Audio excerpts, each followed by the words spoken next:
안녕하십니까. 부동산 마스터 아론TV입니다. 오늘은 반값에 경매에 나온 전원주택 추천과 3분의 1 가격에 경매에 나왔지만 임차인의 보증금을 인수해야 하는 배당 요구 종길 문제에 대해 설명하고자 합니다. 흔한 사례는 아니지만 간간히 나오고 하필 내가 그런 경험을 할 수도 있기 때문에 주의하셔야 합니다. 어떤 내용인지 알아보도록 하겠습니다. 첫 번째 물건은 경기도 광주시 초월읍 학동리의 전원주택입니다. 대지는 약 150평에 건평 40평의 전형적인 전원주택 단지의 전원주택입니다. 감정가는 4억 5,200여만 원이지만 2회 유찰되어 감정가 대비 49%인 2억 2,150만 원대입니다. 서울 강남까지 1시간대 위치해 대지 150평에 전원주택이 2억 원대에 나온 것입니다. 매각 일정을 보면 지난해 11월 11일 최초 입찰에서 유찰되고 12월 16일 2회차 예찰에 이어 다가오는 2월 3일에 감정가 대비 49%인 2억 2,149만 1천원에 입찰 예정입니다. 수도권의 경우 주택의 경우에도 유찰되는 경우 30%씩 저감되어 2회 유찰에 감정가 대비 49%가 되는 것입니다. 이번에는 낙찰 가능성이 높기 때문에 관심을 갖고 보시기 바랍니다. 감정평가 현황을 보면 대지는 약 150평이고 최초 감정가는 평당 228만원이고 주택은 단층 주택으로 40평에 평당 275만원입니다. 총액으로는 토지가 3억 4천여만원, 주택은 1억 948만원입니다. 그런데 이번에 반값인 49%에 낙찰받을 수 있는 것입니다. 로폭 5m 내외에 포장도로와 접해져 있습니다. 비고란에 지상의 감나무와 반송 7에서 8주 등이 매각에 포함되어 나왔다고 되어 있고 건물 주변에 소나무 등 정원수가 여러 그루 식재되어 있는 전형적인 전원주택입니다. 전원주택이 경매에 나오는 경우 대체로 원가법에 의해 감정평가를 하게 됩니다. 전원주택은 거래가 많지 않기 때문에 매매사례 비교법을 적용할 수 없고 수익성 물건이 아니라 수익환원법도 적용하기 어렵기 때문에 원가법으로 하게 됩니다.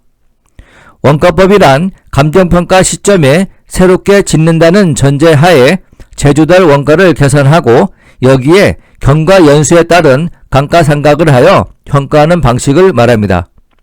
즉 전원주택을 현재 건축한다면 표준단가를 기준으로 건물의 구조, 시공자재, 시공상태, 마감재, 부대설비, 이용상황 등을 종합적으로 감안하여 정부가 매년 물가연보에 발표하는 제조달 원가를 제곱미터당 160만원으로 적용했고 내용연수는 50년입니다. 전원주택의 경우 매년 상가액이 동일한 정액법을 적용하는데 본건의 준공검사일은 1999년 10월 29일로 내용연수 50년 중 경과연수 24년치를 감가상각에 공제하게 됩니다. 전원주택의 결정단가는 제조달 원가 제곱미터당 160만원에 잔존연수 26년치를 적용하여 제곱미터당 83만 2천원에 결정한 것입니다. 이렇게 토지는 표준지 공시지가를 기준으로 하여 비교평가한 결과 제곱미터당 69만 2천원, 거래사례 비교법으로 제곱미터당 74만 3천원을 시상가격이 조사된 바 본건의 토지 단가는 전원주택 부지의 거래 사례는 많지 않기 때문에 공시지가 기준법에 의한 시상가격을 기준으로 적용 단가는 제곱미터당 69만 2천원으로 토지 가격은 3억 4,254만원으로 평가했습니다. 전원주택은 원가법으로 제곱미터당 83만 2천원, 총액 1억 948만 2,880원으로 감정평가되었습니다. 이렇게 경매에 나온 물건이 어떤 방식으로 감정평가하는지 그 내용을 알면 시세와 비교할 때 큰 도움이 될 수 있습니다. 참고하시기 바랍니다. 사진은 소나무와 잘 가꾸어진 정원이 딸린 전원주택 모습입니다. 참고로 반송이란 소나무의 한 품종인데 소나무는 위줄기가 올라와 자라는 것에 비하여 반송은 밑에서부터 줄기가 여러 갈래로 갈라지는 것이 특징입니다.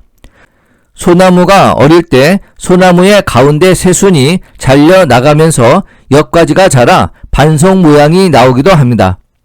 반송은 전체적인 바깥 모습이 둥그스름하거나 부채살 모양으로 소나무보다 더 부드러운 맛이 나고 정제된 느낌을 주게 됩니다.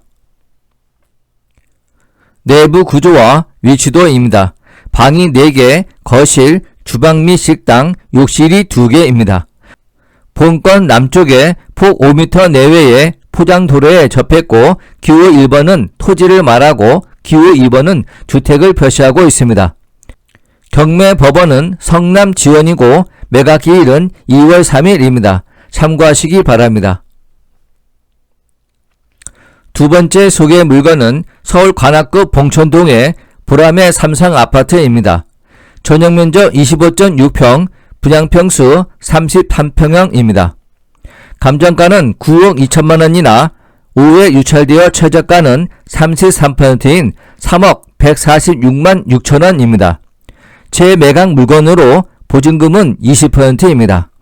초보자들은 이러한 재매각 물건은 그 원인을 살펴보고 해결할 수 있을 때에만 응찰하여야 합니다. 매각 일정을 보면 이 물건은 경매 진행 내역이 상당히 복잡합니다. 감정가는 9억 2천만 원인데 2024년 3월 12일에 6회차 입찰해서 최저가보다 100원 더 높은 3억 146만 6,100원에 최고가 매수 신고했으나 잔금 미납으로 입찰 보증금은 몰수된 바 있습니다. 그 후 재매각으로 나왔는데 최저가는 80%로 인상되어 2024년 4월 16일에 나왔으나 또 유찰되고 물론 이때는 재매각으로 입찰 보증금은 최저가의 20%입니다. 그러다 2024년 5월 21일 최저가 64% 입찰해서 78%인 7억 1,868만 5천원에 낙찰이 되었고 이번에도 잔금 미납으로 입찰 보증금으로 최저가의 20%인 1억 1,776만원이 몰수되고 계속 유찰됩니다. 해가 바뀌어 2025년 1월 21일 감정가 대비 33%인 입찰에서 4명이 응찰하여 3억 1,300만원에 낙찰되었습니다. 과연 이번에는 잔금을 납부할 것인지 정말 궁금합니다. 왜 이렇게 낙찰되고 잔금 미납하여 입찰 보증금을 몰수당하고 있을까요? 그것도 한두 번도 아니고 계속 반복해서 나타나는데 재매각 이유를 모르면 응찰하면 안 됩니다. 뭔가 문제가 있는 것입니다. 원인은 매각 물건 명세서에 나와 있습니다. 경매에서 가장 중요한 문건 중에 하나가 매각 물건 명세서인데 이 문서를 볼 줄 모르면 경매하면 안 됩니다. 먼저 파란색 점선 사각형 안의 내용을 보면 위에 있는 것이 말소 기준 권리입니다. 2021년 2월 22일 근저당권이 말소 기준 권리이고 아래 임차인의 권리신고 내용 중 파란 점선 사각형 안에 전입신고일을 보면 2018년 9월 6일로 전입신고일이 빨라 대항력이 있습니다.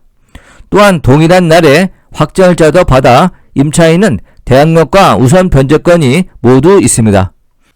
이런 경우 임차인의 배당 요구 여부가 매우 중요한데 바로 옆에 있는 배당 요구 여부 날짜를 보면 2023년 9월 15일에 배당 요구한 것을 알 수 있습니다.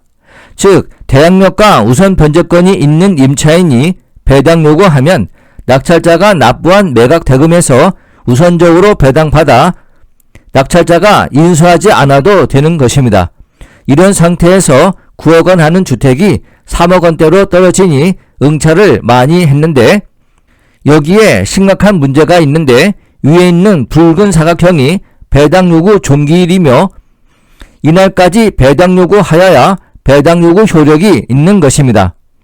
그런데 아래 임차인의 배당 요구 일자를 보면 배당 요구 종기일 2023년 7월 3일보다 더 늦은 2023년 9월 15일에 하였으니 배당 요구는 무효가 되는 것입니다.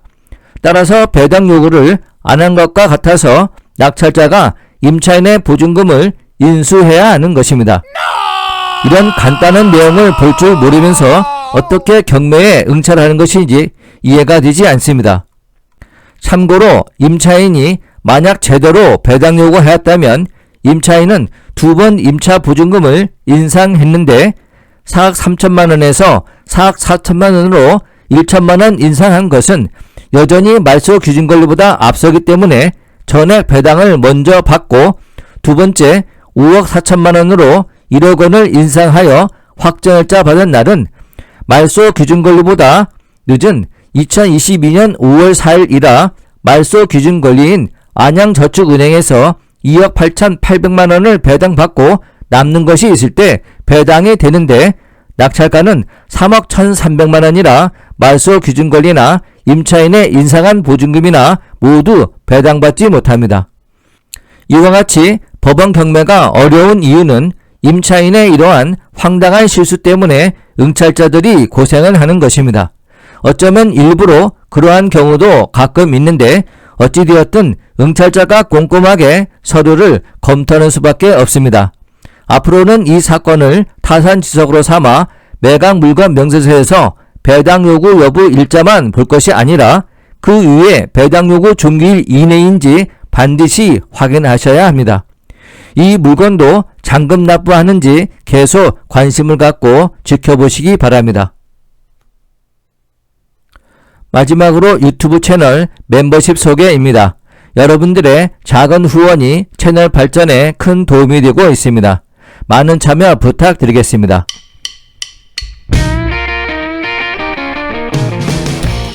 본 강좌가 유용했다면 구독과 좋아요 꾹 눌러주시고 궁금한 점은 댓글을 남겨주시기 바랍니다. 감사합니다.